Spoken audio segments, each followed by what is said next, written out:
everybody, what's happening? This is Chris Fitzpatrick. Welcome to Chris Fitzpatrick Speaks. Thank you for spending some time with me today. Whether you're watching on YouTube or checking this out on LinkedIn via my newsletter, you are all welcome here, and I certainly appreciate you dropping in to check out part 2 in a 3-part series on essential skills for students. Quick disclaimer, even though I gear these topics towards college students or high school students who are getting ready to make the jump into college, I think there are nuggets and pieces of information here that apply across the board to any working professional or anybody who wants to keep up on their skill set. In part 1 of this video, we explored this tool that I like to use, which is the personal SWOT analysis. And for the business folks out there, anybody who's ever heard this term, SWOT is strengths, weaknesses, opportunities, and threats. Strengths and weaknesses are specific to you. You own those to a degree, you control those, but your opportunities and your threats are environmental. They go along whether you are taking advantage of them, managing them, part of them, or not.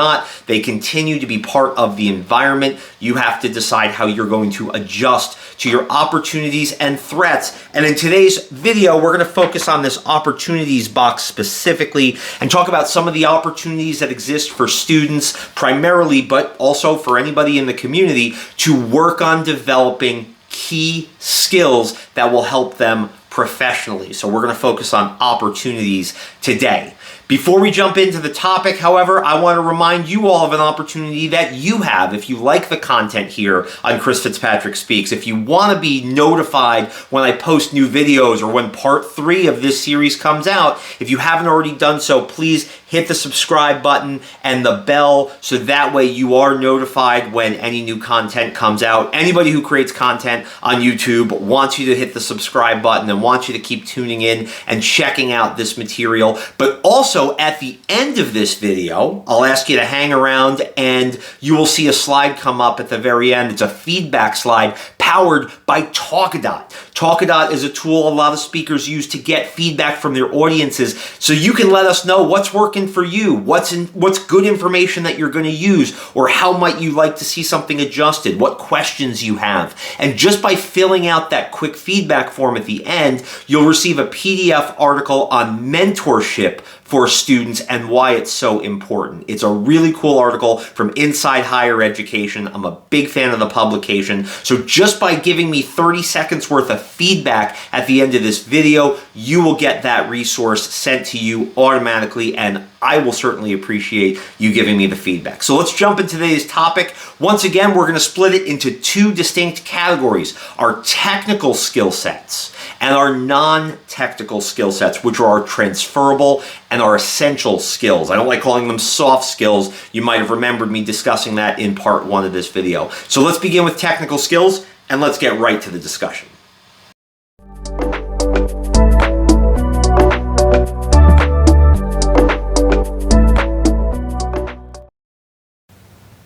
Okay, so technical skills.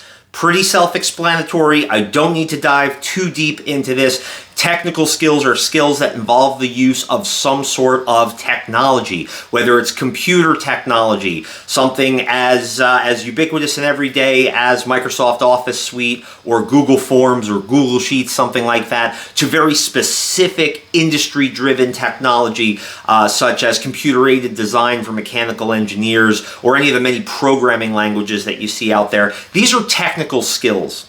And if you're aiming for a job that requires technical skills, these are a little bit simpler because you either have them or you don't. To what degree, there may be some variation there, but it's pretty simple. If a job that you want requires a certain suite of technical skills, you need to make sure that you have those technical skills or as close to the mark with those skills as possible. Not that you won't be able to develop them later, you will, but you want to go in prepared. And there are opportunities that exist for students and individuals alike to take advantage of to either brush up on existing technical skills and increase your level of expertise, or in some cases to acquire completely new technical skills because you're interested in a new field or a new role. So right up at the top of the list is going to be coursework. So your coursework, the classes that you take, whether it's part of a degree program or whether it's a class that you're taking as a one-off, maybe it's adult education, or maybe it's something that you're dabbling in while you're in a major or a minor program that may not be related, but that you're very curious about, your coursework is a tremendous place to learn about and develop a technical skill. Outside of more formal courses or instructor-led trainings, there's also self-paced learning. A lot of colleges and universities, as well as a lot of companies, corporations, organizations, may have access for learners to get involved with e-learning platforms, whether that's something like my friends over at Skillsoft, they do a tremendous job with this, something like Coursera, LinkedIn Learning. There are so many different opportunities out there. For anybody, for example, who wants to learn a new language, there are so many language learning platforms and programs out there that you can use asynchronously that are self-paced. And if you can take advantage of those, I highly advise you to do so. So if you're a student and you are in your courses, but you want to learn if your school offers or gives you access to one of these online learnings or these self-paced learning tools, check it out, find out about it. Go to your library and find out if your library offers that. And if you're working at a company or a corporation, find out from your human resources department or your learning and development team whether or not you might have access to one of these platforms to brush up on or to learn a new technical skill. Now, right up toward the top of this list as well, along with your instructor-led training, your coursework, your classroom work, and your self-paced kind of asynchronous training opportunities is going to be your on-campus resources. Now, on-campus resources can vary. That's a really wide swath. That's a broad umbrella topic. But what this means is, does your school, does your institution, does your organization have access to resources that may be valuable for you? And one of the fastest growing on-campus resources that I'm seeing for development of technical skill sets are maker spaces, which are sort of these bigger, more impressive learning labs that challenge students and in many cases members of the local community to come in and experiment and ask questions and try out new things. I remember taking the tour when the makerspace at the New Jersey Institute of Technology, NJIT, first opened, and how in awe I was of all these different tools that students could come in and learn either individually or as part of groups, and how many of the instructors were part of that, but also the Innovation Institute that helps drive entrepreneurship and business were very involved with this makerspace, because this is where new ideas and new products might be developed or problems might be solved. A lot of these makerspaces are owned by the libraries at colleges and universities, but not all of them. Find out if your school has a makerspace available. And if not, find out if there's a makerspace in your local community. Maybe your public library has a makerspace. It doesn't have to be huge, but anything that will enable you to kind of really get your hands on whatever technology it is that you're learning is an opportunity to spend your time pretty wisely.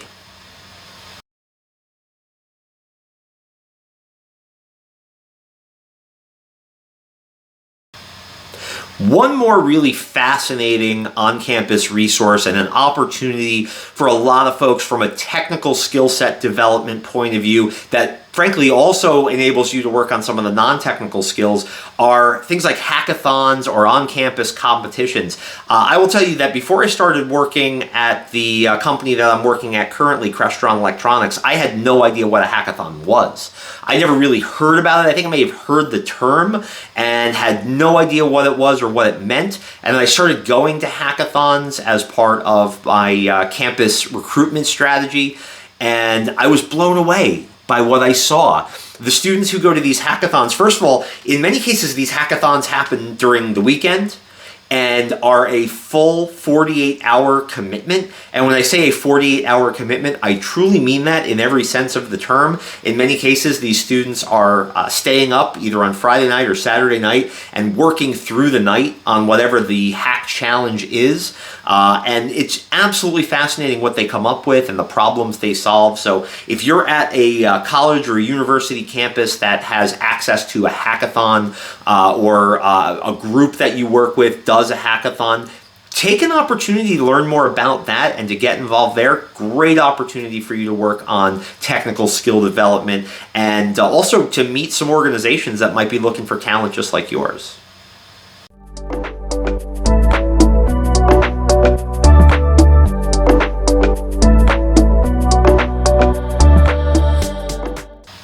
Okay, so we've covered technical skills, and now I want to transition a little bit over to our non-technical skill sets. These are our transferable skills and our essential skills. And if you want to hear a little bit more about the difference between transferable and essential skills, go back and check out part 1 of this 3-part series in which I go over the 3 separate categories in a little bit more depth. The transferable and the essential skills are often what have historically been referred to as your soft skills.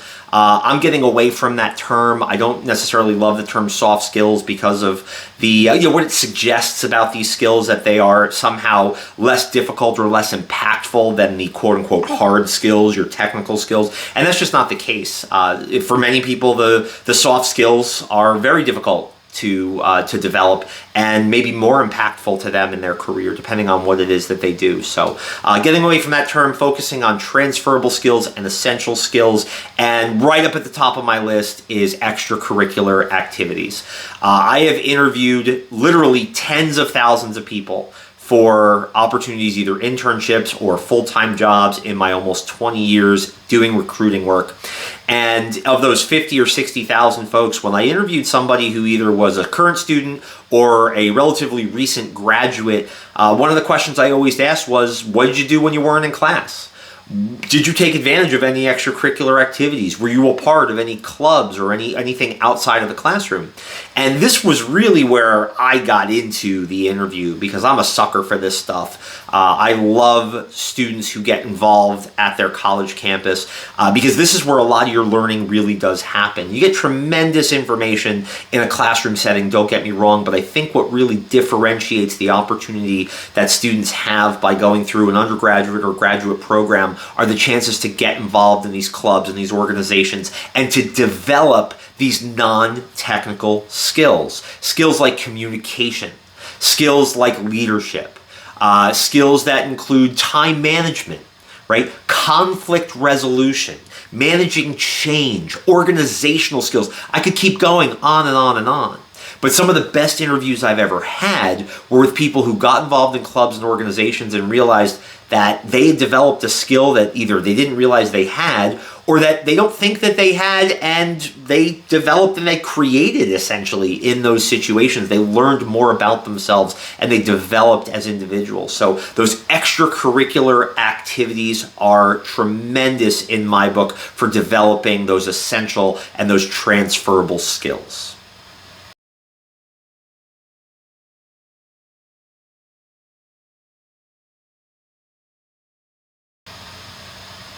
All right, let's talk about athletics. Again, anyone who knows me knows I'm a sucker for student athletes. I was a Division III wrestler at Montclair State University. I made no impact on the team. I wasn't very good, but I did love the sport. I wrestled 3 years in high school, and there is a number of there are really a number of different skills that I know I developed and that I worked on as a student athlete. Not the least of which is teamwork. And the truth is, in any role, in any organization, you're probably going to find yourself having to be part of a team at some point. So learning how to work well as part of a team, learning how to succeed and drive toward not just your own individual goals, but team goals, it does mean a lot, and it's a great skill to develop. And again, you also learn that time management. You learn the work ethic piece. In many cases, you'll learn leadership. But one of the biggest skills that I think athletes learn and they come to the job market prepared with, and this is one of those skills when you talk to high-ranking leaders in business, they want to see more of from recent college graduates, that's coachability. And coachability is the ability to receive constructive feedback, Positive feedback, right? Praise, being able to handle that in a humble way and in a positive way, but then also when something needs improvement, being able to take constructive feedback in a positive manner as well, and being able to use it as a roadmap for constant improvement. Coachability it's a tough one. And a lot of organizations say that folks who are coming out of school, they struggle with taking constructive criticism or taking feedback. And in many cases, they struggle with failure. Most athletes at some point in time learn how to lose. And you have to know how to lose sometimes. Not everything that you do is always going to be a success. Some of the greatest athletes in the world, when you listen to their stories, they are stories of overcoming failure, overcoming the odds. I mean, gosh, this guy, right? As a Notre Dame fan and as a Rudy fan, there's a tremendous example of overcoming the odds. As much as the movie may have dramatized it a little bit, the meat of that story is very real. And we love stories of people overcoming the odds. And then that is a tremendous skill that I think athletes come to the table with. Now, that doesn't mean you have to play a Division I, Division II, or Division III NCAA sport. That could be a club team. It could be recreational. It could be anything that just gives you the opportunity to work on that teamwork skill and that coachability skill, and that you can demonstrate that you have that when you go into an interview and when you go into a job.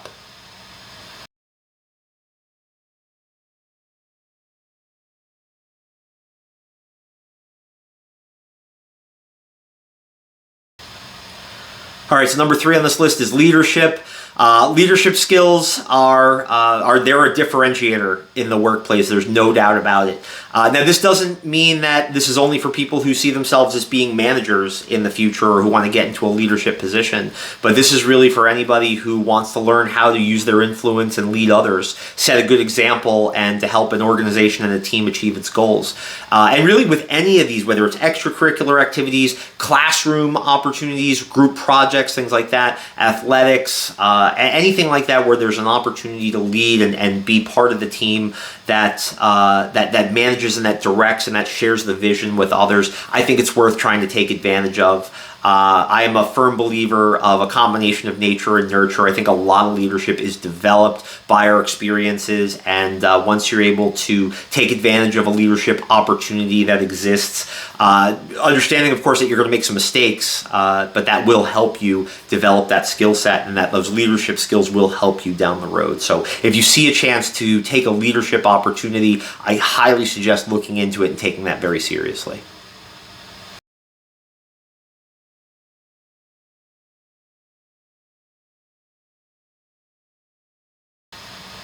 Okay, some of the events that occur on campus that I highly advise any student to be a part of and to take advantage of: seminars, conferences, workshops, career fairs. Colleges and universities are known for having these different seminars and workshops on their campus throughout the year. Many of them are open to students, and a lot of students don't take advantage of them. Most of the time for students, they're free, or you might find that there's a reduced cost if you're a student, if you attend that seminar, and you'll find yourself with an opportunity to meet and network with working professionals, alumni, people who you want to bring into your circle to help and develop your network. So I highly advise keeping your ear out for any opportunities to be a part of seminars or workshops or anything that goes on campus where you feel that you'll have an opportunity to network while also developing skills and hearing from experts. Career fairs right up at the top of the list.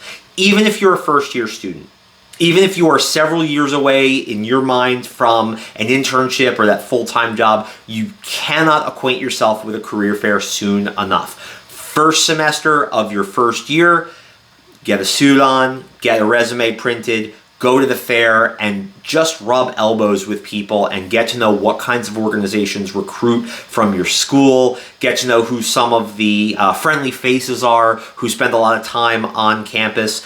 Some of the best hires that I've ever made, again, in almost 20 years in campus recruiting, I met someone as a first-year student, and while I may not have had a position for them then, and because they still had some skills to develop and they still had to work through a few things, because we connected early on, we stayed in contact through sophomore and into junior year, and by the time they were eligible for one of the positions I had, they were right up at the top of my list because I knew them and I'd seen their growth and I'd seen how far they came. So definitely get involved in those career fairs early. First year students, get acquainted with your career center, meet with your advisor, start a resume. Your resume is going to go through many iterations. It's a living document. Create a LinkedIn profile so that way when you do network with other individuals, you have the chance to follow up with them and more so solidify that connection. And of course, anybody who wants to connect with me on LinkedIn or follow me on LinkedIn, you're welcome to do so. And I love connecting with anybody who comes and checks out these videos. But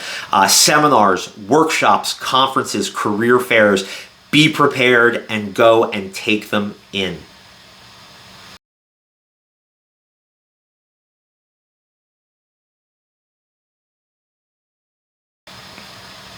And last but not least, mentorship programs.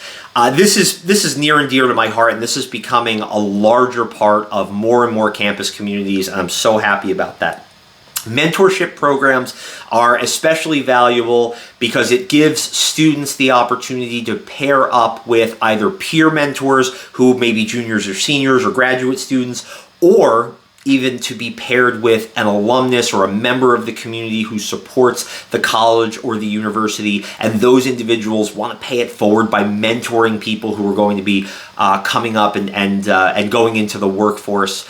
I have mentored students at a few different colleges and universities. I have spoken about mentorship on a number of colleges and universities, and I'm seeing growth in these programs. And one of my favorite things about these programs is how engaged the alumni and the community members are in wanting their student mentees to succeed. They want to be there in many cases, and the students have to be willing to take the opportunity not just to sign up for a mentor program or to be part of it, but to have conversations and to have meetings with their mentors. All of the mentees I've had have been fantastic about reaching out and staying in contact and holding to meetings and being prepared for those meetings. And so I've been able to then impart knowledge on them. I do the SWOT analysis with all of them, with each of my mentees, and then trying to open up my network for them so that way they can find different opportunities for internships or full-time jobs down the line. So if there's a mentorship program at your college, at your university, or for my working professionals, if there's a mentorship program at your company or in an organization that you're a part of, a nonprofit that you're a part of, if you see mentorship and you see an opportunity to take advantage of it, I highly advise that you do so. And if you're in a position to mentor others and you feel like you want to, again, pay it forward and support the next crop that are coming up and want to learn from you, is such a gratifying experience and a tremendous opportunity for you to sharpen your leadership and communication skills.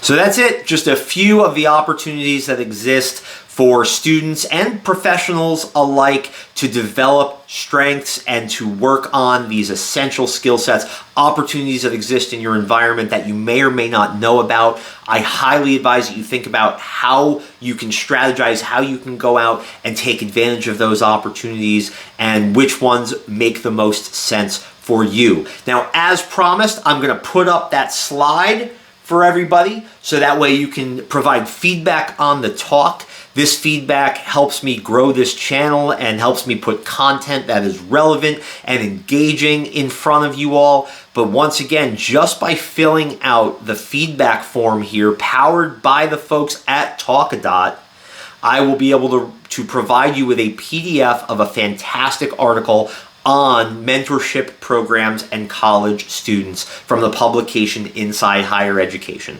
Even if you are not a student, this article is a fantastic read. I highly recommend not just this article, but a lot of the work from this publication from Inside Higher Education. It's a very fascinating publication, so I'm a big fan of everything they're doing out there. Thank you once again for coming and spending some time here on Chris Fitzpatrick Speaks and checking out this latest video. I'll be back in a couple weeks with part 3 of essential skills for students, where we will explore some of the specific skills that I think everybody needs to make sure they are prepared with as they enter the job market, as they go looking for internships, as they go to graduate school, or whatever challenge lies ahead. These are going to be some of the skills that I would really advise you to hone hone in on and get better on as quickly as you can. One last time, if you don't mind, please hit the subscribe button and the bell if you haven't already done so. Share this video, share the newsletter, share the article with anyone you think might be able to use it, anybody in your network who you think might get value from it. If you are mentoring somebody, send it to your mentees and send them my way as well. And as always, thank you for spending some time with me. Happy New Year, everybody.